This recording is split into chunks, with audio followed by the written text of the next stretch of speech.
Bonjour, pour ce nouvel épisode de Forex Expresso. Je bois un petit peu de café avant de commencer.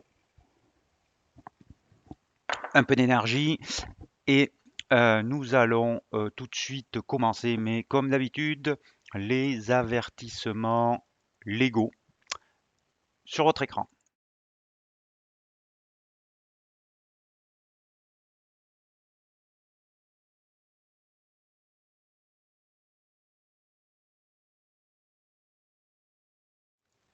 Voilà. Donc, on va commencer tout de suite par, comme d'habitude, le dollar, puisque c'est la devise la plus traitée au monde, avec ici joint le graphe. Donc vous voyez le rebond, le petit rebond du dollar qui pour l'instant n'a pas pu franchir. J'en parlais hier de cette résistance à 92,42, mais apparemment on va la tester dès aujourd'hui ou demain. Alors il faut dire que le contexte général, c'est que on bascule de une attention portée sur le billet vert et la déception qui a suivi les chiffres du chômage, donc un tapering qui sera certainement un peu plus tard que ce que pensent les opérateurs.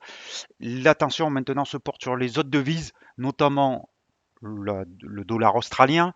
Il y avait la réunion, je vais y venir tout de suite, de la Banque centrale cette nuit.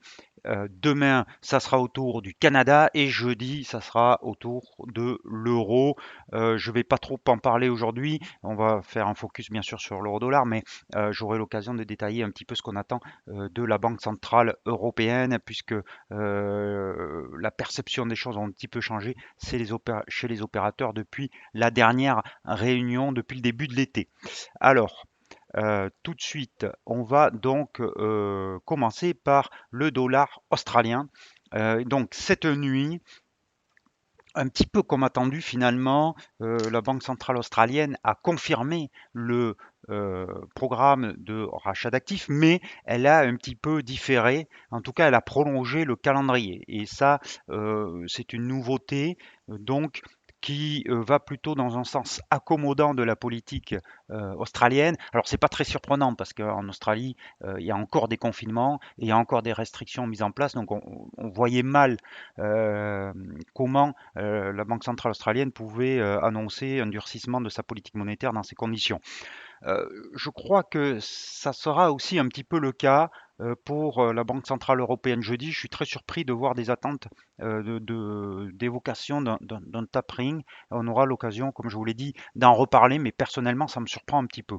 En tout cas, donc, le dollar australien, une fois passé la nouvelle, est en baisse aujourd'hui. Vous voyez que on a une oblique baissière qui a été testée ce matin tout de suite après l'annonce de la Banque centrale australienne et cela a provoqué une forte baisse qui est logique et on va voir donc qui pourrait entraîner l'OSI vers les moyennes mobiles ici à 13 et 34 périodes.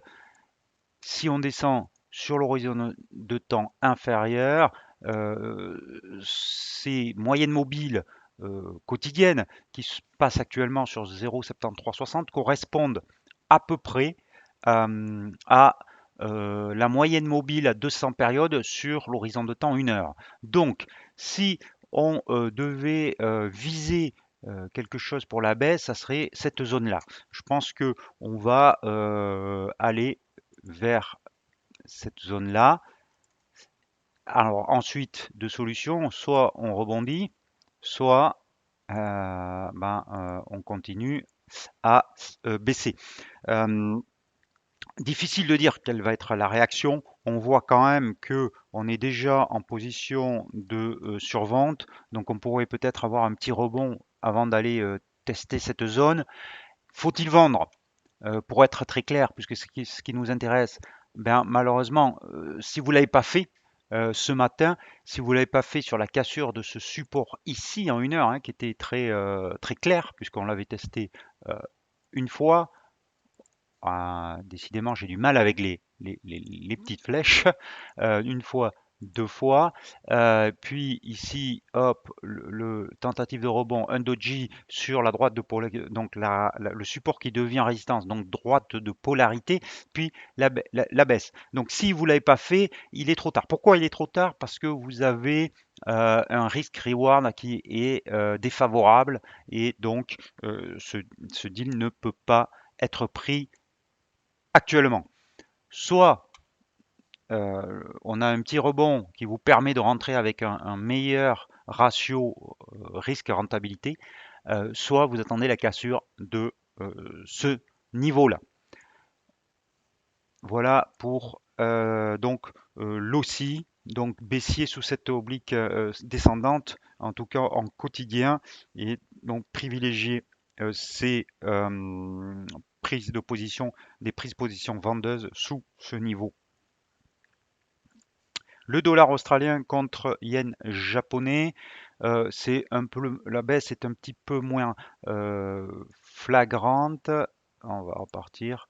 On voit aussi hein, ce retournement, mais qui pour l'instant reste très mesuré.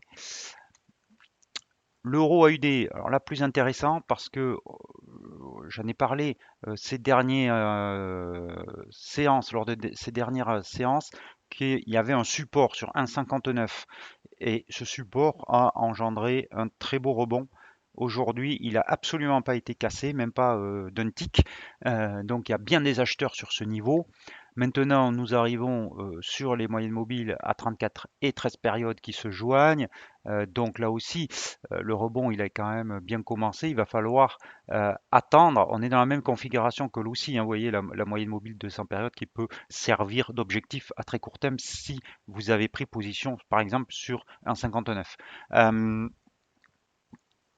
Donc là, il va falloir attendre un petit peu, voir si on casse cette moyenne mobile à 200 périodes sur une heure ou éventuellement un petit retour. Alors, ce qui serait idéal, ça serait de voir sur l'euro AUD, de voir un retour ici sur ce support, un doji ou une bougie verte. Et dans ce cas-là, se repositionner à la hausse pour viser la moyenne mobile à 200 périodes et voir son franchissement si on y repart avec un stop loss juste dessous. Ça serait une très très belle configuration. Nous allons passer, puisque nous sommes sur l'euro dollar. Alors hier, j'avais dit qu'on pouvait vendre l'euro dollar sous 1,1857. Eh ben, il se trouve que on est juste au-dessus et que c'est le bon niveau en tout cas à surveiller puisqu'on est resté au-dessus. On a même progressé hier. Donc je reviens sur l'image un peu plus large, la configuration un peu plus large. Je vous rappelle ce doji au contact de la résistance très importante de 1,1910, 1,1909 que beaucoup considèrent comme la frontière entre des positions vendeuses et acheteuses. Euh, voilà. Donc, pour l'instant, c'est plutôt, je vous le disais hier, les ventes qu'il faut privilégier et je vous avais dit donc en descendant l'horizon de temps que les ventes pouvaient être déclenchées sous un 18,57 et effectivement j'avais positionné cette flèche là hier et on a rebondi dessus mais on revient donc on pourrait avoir une clôture si on avait une clôture au-dessous on pourrait prendre une position baissière. Donc voilà pour l'eurodoll, surveiller un 18,57 et la clôture dessous. L'euro yen, alors on va repasser sur l'horizon de temps supérieur. L'euro yen, toujours pareil, je vous l'avais dit, le retracement de Fibonacci et le niveau de 1,3056, donc 1,3056, 1,3060, niveau à surveiller, très important, on bloque dessus, on n'arrive pas à le franchir, donc là aussi il faut attendre de voir quelle va être la réaction de la paire là-dessus. L'euro livre, on a une progression et on se rapproche de la moyenne mobile à 200 périodes. Ça fait longtemps que cette paire de devises ne bronche pas, ne bouge pas. Donc on va peut-être attendre de voir quelle va être la réaction sur cette moyenne mobile à 200 périodes. Mais pour l'instant, il vaut mieux s'abstenir. L'euro suisse maintenant aussi, je vous avais dit 1,0870, 1,0870, très important niveau à surveiller, surtout attendre une clôture au-dessus pour se positionner à la hausse pour prolonger ce beau rebond qui a eu lieu sur 1,07, 1,0720. Là aussi, donc, en attente, il faut dire que les marchés risquent d'être vraiment en suspens jusqu'à, surtout sur les paires en euros, jusqu'à la réunion de la Banque centrale européenne. Donc, la livre, on est en train de casser une oblique haussière de court terme. euh, donc, position baissière sur la livre. Et alors, ce qui me dérange un petit peu pour se positionner à la vente, c'est cet état de survente qui est très marqué. On est très très très très survendu sur l'horizon de temps 1 heure. Ce qui serait idéal ici, ça serait soit de voir une détente du RSI avec un rebond sur l'oblique et une rebaisse, soit un rebond un peu plus prononcé vers l'ancien support à 1,3818 et une baisse ensuite. Donc ce sont des positions vendeuses qu'il faut privilégier. Le niveau d'entrée, attendre que le RSI sorte et il faudrait donc une bougie négative, un chandelier négatif sur une des deux résistances avant de se positionner, mais ça peut offrir une opportunité de trade. Le kiwi, alors j'en ai parlé hier, j'avais dit que si on clôturait, alors là on est acheteur sur le kiwi, par contre, donc le kiwi, donc dollar néo-zélandais contre dollar américain. Donc j'avais dit que depuis la cassure des 0,71, 0,71, 0,71, 0,6, on était plutôt acheteur sur cette devise, mais que on aurait un signal si on cassait 0,6150, que je dise pas de bêtises, 0,6150. Et on a dû marginalement le faire. Oui, on l'a fait quand même. Euh, Non, on l'a pas fait. Pardon, c'était vendredi. Donc hier, on l'a pas du tout fait. On est resté sous ce niveau. Donc le deal n'a pas été euh, déclenché hier. Enfin, alors il a été, mais marginalement à 1 heure du matin, mais je doute qu'à 1 heure du matin, vous soyez devant vos écrans. Donc, et en tout cas, on n'a pas clôturé au-dessus. Donc, euh, c'est toujours le même niveau à surveiller. On peut même surveiller si vous voulez rentrer en position avec un meilleur risk-reward sous la nouvelle fractale au-dessus de 0,7135. Donc, clôture au-dessus de 0,7135 pourrait engendrer un trade acheteur, en tout cas se positionner long sur cette devise avec un stop sous 0,71 pour viser, pour viser